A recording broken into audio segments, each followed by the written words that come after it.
안녕하세요. 아닙니다. 응? 우리나라 지금 심각한 문제들이 너무 많죠? 저출산 문제, 그리고 가계부채 문제, 자살 문제, 청소년 문제, 독거노인 문제. 너무 많아가지고 오늘은 독거노인 200만 시대 노인 파산이 다가온다 그 뉴스 올라온 거를 가지고 리뷰를 해보겠습니다. 정말 심각하죠? 나라에서도 지금 수십 년째 그 독거노인에 대해서 돈을 이렇게 나라에서 정부에서 지원하는 것도 있고 하지만 그거 가지고는 턱부족이에요. 왜냐면 제가 여기 일단 올라온 거 제가 좀 한번 읽어드릴게요. 지금 국내 1인 가구 수가 700만 가구를 넘어섰다고 합니다. 그러니까 새 집에서 한 집은 혼자 사는 집이라는 얘기죠. 그리고 나홀로 어르신도 꾸준히 늘고 있죠. 근데 자식들 다 시집장가 다 보내고 부부끼리 살다가 배우자와 사별하면 이제 혼자 사는 분들이 많죠. 근데 문제는 심각한 거는 뭐냐면요. 나이가 많기 때문에 70이 넘으면 일 못하는 사람들이 대부분이에요. 그럼 어떻게 되겠어요? 일단 경제활동을 할 수 없죠. 자식 키우느라 돈을 다 주고 나면 이제 자기는 이제 먹고 사는데 이제 지장이 없어야 되는데 만약에 예를 들어서 내가 70까지 일한다고 치면 100세까지 산다고 보면 나머지 30년을 어떻게 살겠어요? 나머지 30년을 돈을 많이 모아놓은 사람은 괜찮겠지만 대부분 서민들은 돈을 모아놓은 게 아니라 뭐 거의 없는 사람들이 더 많죠. 그러니까 힘들게 사는 사람들이 더 많다라는 거죠. 많이 차지하죠. 그리고 더 심각한 거는 경제적으로 너무 어려운 사람들이 너무 많아요. 그리고 뭐 쪽방촌뿐만 아니라 쪽방촌 아니더라도 병 들어가지고 혼자 살면서 그 정부에서 주는 그 얼마 되지도 않은 그 돈 가지고 월세 내고 창문도 없고 창문 있다 해도 이제 누우면 자리도 없는 그런 곳에서 먹는 것도 제대로 못 먹는다 그죠? 그러니까 이제 굶는 게 더 많고 그 정부에서 나오는 돈 얼마 안 되는 몇십만 원 그거 가지고 월세 내고 뭐 내고 나면 뭐 돈 10만 원이나 돈 내 손에 쥐겠나? 그 정도 돈 가지고 먹어야 되는데 뭐 밥을 제대로 먹을 수 없다고 합니다. 그래가지고 라면에다가 뭐 김치도 없이 그냥 진짜 너무 말도 안 되게 그렇게 드시는 분들이 많더라고요. 그리고 굶는 사람들도 많고. 그러니까 굉장히 심각해요. 이거는 그냥 사회적으로도 굉장히 심각합니다. 정말 심각한 게 너무 많아요. 허경 총재님께서는 44년 넘게 무료 급식을 하고 있잖아요. 탑골공원에서. 그렇게 무료 급식을 한다라는 거 모르는 분들도 굉장히 많더라고요. 지금은 좀 그나마 좀 많이 알고 있는 것 같아요. 그래도 아직까지도 언론에서 대대적으로 세뇌가 되도록 이렇게 보도를 하고 그렇지 않기 때문에 아직 모르는 사람 너무너무 많습니다. 매달 1억 넘게 1억 3천만 원 이제 더 많은 금액으로 식판에다 담아서 이렇게 퍼가지고는 비위생적이기 때문에 그렇게 하는 것이 아니라 정말 맛있는 도시락 뭐 만 원짜리 그런 도시락에다가 떡에다가 물에다가 해서 또 겨울이면 또 따뜻한 뭐 양말이나 뭐 전날로 팩이단가 뭐 이런 것도 있고 옷도 주시는 것 같더라고요. 그렇게 매달 그렇게 1억 넘게 무료급식 360을 한다는 게 쉽지가 않아요. 근데 그런 거를 하고 계신단 말이에요. 어느 정치인이 그렇게 해요? 누가 그렇게 합니까? 돈 많은 부자가 해요? 아무도 하지 않아요. 근데 이런 거는 원래 대대적으로 뉴스나 언론에서 한 번 얘기하는 것이 아니라 한 번 내보낸 게 아니라 국영방송에서 뭐 진짜 대대적으로 한 달이고 두 달이거든요. 모든 전 국민이 알 수 있도록 전 세계가 알 수 있도록 이렇게 방송에 내보내고 해야 되는데 그렇지 않다라는 거죠. 진짜 이렇게 그런 분이 진짜 국민을 위한 분이에요. 탑골공원에서 무료 급식할 때 보면 거의 노인분들이 되게 많아요. 한 끼를 드시기 위해서 멀리서 오시는 분들도 있고 줄을 어마어마하게 길게 씁니다. 그리고 요즘에 경제도 어렵고 많이 어렵고 하니까 무료 급식하는 데가 그렇게 많지가 않아요. 뭐 문 닫는 데도 많고 했는데 거의 이쪽으로 많이 온다고 합니다. 그리고 올해는 그런데 내년에는 정말 강연에서 버는 돈으로 거기에 다 거의 투자하시는 것 같아요. 그리고 내년에는 좀 올해는 1억인데 내년에 뭐 10억씩 매월 그렇게 할 생각이라고 합니다. 정말 이런 분이 진짜 국민을 위하는 분이에요. 그 하나하나 더 많은 사람들을 더 챙겨주지 못해서 더 안타까워하고 매일 어떻게 하면 국민 한 사람 한 사람 정말 행복하게 살 수 있게 할까 얼마나 진짜 많은 것을 그래서 삼선 정책이 나왔잖아요. 그 삼선 정책을 물론 수많은 정치인들이 많이 따라하고 해요. 그런데 그거를 만든 장본인이 해야지 그게 되는 거지 혼자서 아니 그 다른 사람들이 그 따라한다고 되는 게 아니거든요. 보면 여성의 기대 수명이 남성보다 높습니다. 남성분은 이제 80세 이상 그리고 여성은 기본이 한 86세가 넘네요. 2020년도 통계 자료로 본다. 혼자 사는 여성 노인이 압도적으로 많다고 합니다. 1인 가구의 약 4분의 1인 독거노인이라고 합니다. 근데 문제는 뭐냐면요. 65세 이상 1인 가구, 즉 독거노인은 총 180만 가구를 넘는다고 합니다. 거의 200만 원이 넘죠?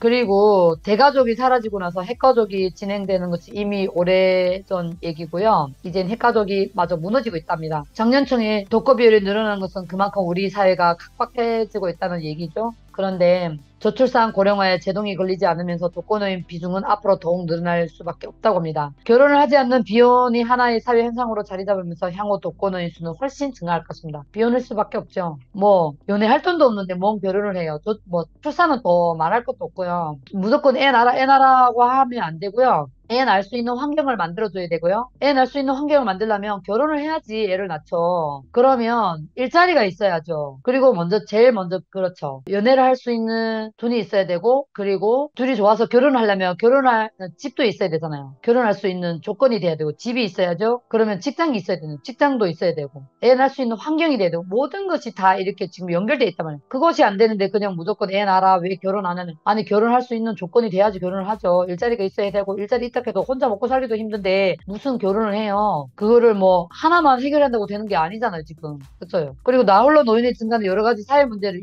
이야기했어요. 먼저 고독사입니다. 혼자 살다가 쓸쓸하게 죽음을 맞이하는 거죠. 얼마나 불쌍해요. 죽을 때 노인분들도 이 세상에 태어날 때 아기로 이렇게 태어나서 정말 축복받으면서 태어났는데 죽을 때 혼자 그렇게 자식들 다 키우고 나서 혼자 그렇게 돌아가신다라는 게 얼마나 마음이 아프죠? 그쵸? 사망을 했는데 한참이 지나서 그 이상한 냄새 나가지고 이웃집에서 이상한 냄새 그 신고가 들어가가지고 그 다음에 이제 돌아가시는지 안 돼요. 그리고 요즘에는 독거노인뿐만 아니라 뭐 50대든 40대든 청년이든 상관없이 지금 그럴 거 없이 그냥 혼자 사는 사람들이 혼자 죽어나간 게 되게 많다고 해요. 이거 굉장히 사회적으로도 굉장히 심각해요. 이거는 정말 확실하게 해결될 숙제예요, 숙제.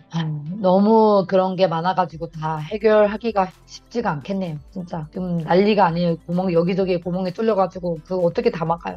물독이 있다 그러면 한 군데 구멍이 나야지 뭐 그거를 막지. 너무 사방에 그 구멍이 뚫려가지고 하나 막으면 하나가 터지고 하나 막으면 하나가 터지고 너무 많아가지고 어떻게 할 수가 없어요. 그래서 3점 정책이 필요한 거예요. 그거가 실현이 되면 일단 모든 국민들의 난제, 모든 그런 각종 힘든 모든 난제들이 다 해결될 거라고 봅니다. 그런 날이 빨리 오기를 기대하고 있습니다. 그리고 혼자 사는 노인들 보면 월세도 내기 바빠요. 나라에서 주는 돈 뭐 한 몇십만 원 되는 거 없고 월세 내고 나고 뭐 하고 나면 돈이 없어가지고, 그리고 아프면 병원에도 못 가요. 뭐 병원 갈 돈이 어디 있어요. 그리고 뭐 경제 활동도 할 수 없잖아요. 아픈 몸에다가 그런데 하루하루 죽을 날만 기다리고 있는 거죠.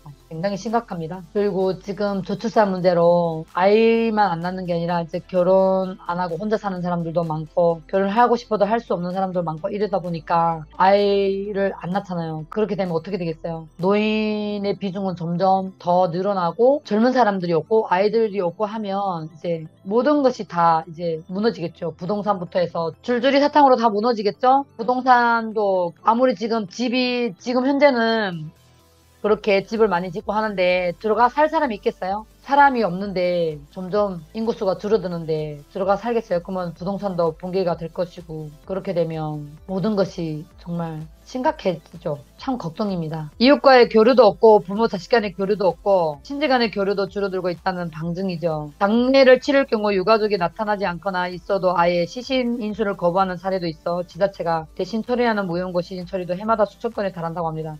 이거는 뭐냐면요. 예전에는 그래도 부모를 생각하고 그랬는데 이제 앞으로 가면 갈수록 우리 세대보다 그 아래 세대는 더 심각할 것 같아요. 부모를 챙기고는 거는 되게 소수라는 거죠. 왜 그렇게 됐냐면요. 일단은 자식들도 자기네도 먹고 살기 힘들고 자기도 입에 풀칠하기도 힘들어 죽겠다 이거죠. 그런데 부모를 챙기고 싶은 마음은 있지만 그럴 여력이 없다라는 거죠. 그러다 보니까 자기가 그냥 뭐 부모를 그냥 뭐 이제 집이라도 얻어주고 있다고 괜찮다고 하는데 그냥 쌀이나 뭐 좀 갖다 주고 그러는데 그다음부터는 연락 끊어요. 그러면 어떻게 되겠어요? 그러다가 고독사로 돌아가시는 거죠. 얼마나 쓸쓸해요. 마음이 좀 많이 씁쓸합니다. 진짜 이거는 사회 진짜 심각한 문제예요. 그리고 여기에 외로움을 견디다 못해서 극단적 성생을 하는 노인 자살도 갈수록 늘어나고 있고, 제일 문제는 뭐냐면 노인들 고독사 문제, 경제적 어려운, 경제적 여건, 즉 생활고 때문에, 그리고 생활고와 그리고 건강 문제입니다.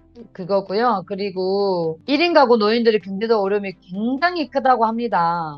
그리고 고독사 하는 분들은 경제적으로 굉장히 힘든 경우가 있는데요. 이뿐만 아니라 이분들은 건강 문제, 사회적 고려 문제를 함께 가지고 있습니다. 문제는 이것이 복합적이라는 겁니다. 건강이 나빠지면서 빈곤으로 떨어질 수 있고, 그리고 사회적으로 고립되면서 경제적으로 약화될 수도 있다는 거죠. 근데 국내 1인 가구의 연평균 소득은 2,691만 원이라고 하는데, 이거는 통계에 나온 건데 사실은 그거보다 더 적어요. 보면 독거노인의 소득은 연입니다. 이게 2020년 통계청 가계금융복지사에서 이렇게 나왔다고 하는데, 노인들의 평균 연소득은 1,557만 원으로 뚝 떨어졌다고 하네요. 이거는 2022년도에 보건복지부 노인 실태조사에서 나왔고요. 독거노인의 소득은 1,366만 원으로 일반 1인 가구 평균 연소득 절반 수준이라고 합니다. 자식을 키우느라 저축도 제대로 하지 못하고 소액의 고령연금으로 근근히 살아가는 독거노인이 적지 않다고 하네요. 그래서 보면 노인 파산 문제가 심각하고, 그리고 생활고를 견디다 못해 파산을 신청하는 노인들도 늘어난다고 하네요. 그러니까 이런 일본에서는 보니까 8050 문제도 대두됐대요. 80대 부모가 50대 중년의 자식을 먹여 살리는 경우를 가리킨다고 하네요. 은둔형 청년, 히키코모리, 중년이 돼서 부모에게 신세를 지며 살아가는 문제로 노인의 생활고가 또 가중되는 문제다. 이런 자식들은 캥거루 자식이 아니라 기생충 자식이란 말로도 표현된다. 나이 든 자식을 부양하며 80대 부모가 파산을 맞게 되는 거죠. 우리나라도 그렇게 되는 수가 있는 거죠. 또 병든 부모의 수발을 들기 위해 자식이 일을 그만두고 간병퇴직의 경우도 마찬가지다. 부모의 연금에 의존해 자식이 일을 그만두는 경우도 함께 파산의 길로 들으시게 되는 거죠. 와, 이거 굉장히 심각하네요, 진짜. 부모가 아파가지고 그렇게 해서 간병하려면 이제 돈이 없는 사람들은 만약에 자식이 그 일을 직장을 때려치고 그렇게 한다 그러면 둘 다 같이 망하는 거죠. 둘 다 죽는 거죠. 그렇잖아요. 언제까지 그렇게 할 수 있을 것 같아요? 못 하는 거예요. 진짜 이거는 정말 진짜 심각하네요. 누구나 늙습니다. 그런데 누구나 늙는데 평균 수명은 늘어나고 있죠. 근데 이거는 평균 수명은 늘어나고 있고 한데, 그래서 허경영 3.3 정책이 더 절실하다고 봅니다. 허경 총재님께서 30여 년 전에 미래를 내다보시고, 그리고 국민을 위해서 어린아이부터 노인에 이르기까지 모든 사람들이 중산층 이상으로 살 수 있도록 그런 정책을 내놨는데요. 그거를 30여 년 넘게 일관되게 계속 그렇게 말씀하셨습니다. 정말 그 모든 것이 지금 현재에 딱딱 들어맞죠? 한 번도 틀린 적이 없습니다.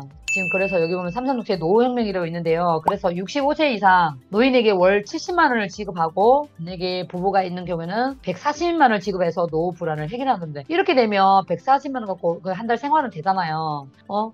너무 적게 주는 거 가지고는 뭐 30만 원, 40만 원 이렇게 주는 거 갖고는 한 달 생활하기 힘들어요. 뭐 월세 내고 뭐 내고 나면 없잖아요. 그래서 보면 노후 불안은 일단이 해결이 됩니다. 그리고 기타 연금도 나오잖아요. 그러면 살 수 있잖아요. 그리고 자식한테 손볼 필요도 없고요. 얼마나 좋아요. 그래서 혼자 사는 노인, 할아버지, 할머니 한 사람만 붙들면 140만 원 나오니까 둘이 살면 생활이 될 수 있죠. 그래서 혼인신고 안 해도 괜찮습니다. 그리고 자식들 입장에서도 할아버지, 할머니 돌보는 사람이 생기고 돈까지 생기니까 좋아합니다. 원하는 사람들은 실버타운에 들어가 살아도 되고요. 그리고 허경영은 1995년 전부터 노후 불안을 내다보고 노인 수당을 준비했습니다. 삼삼 정책이 빨리 도입됐으면 좋겠습니다. 그러면 진짜 이 사회의 문제, 이 대한민국의 모든 난제와 모든 문제들, 어린아이부터 그리고 각종 모든 난제들이 다 해결될 거라고 봅니다. 오늘은 여기까지만 하고요. 오늘 영상 봐주셔서 감사합니다.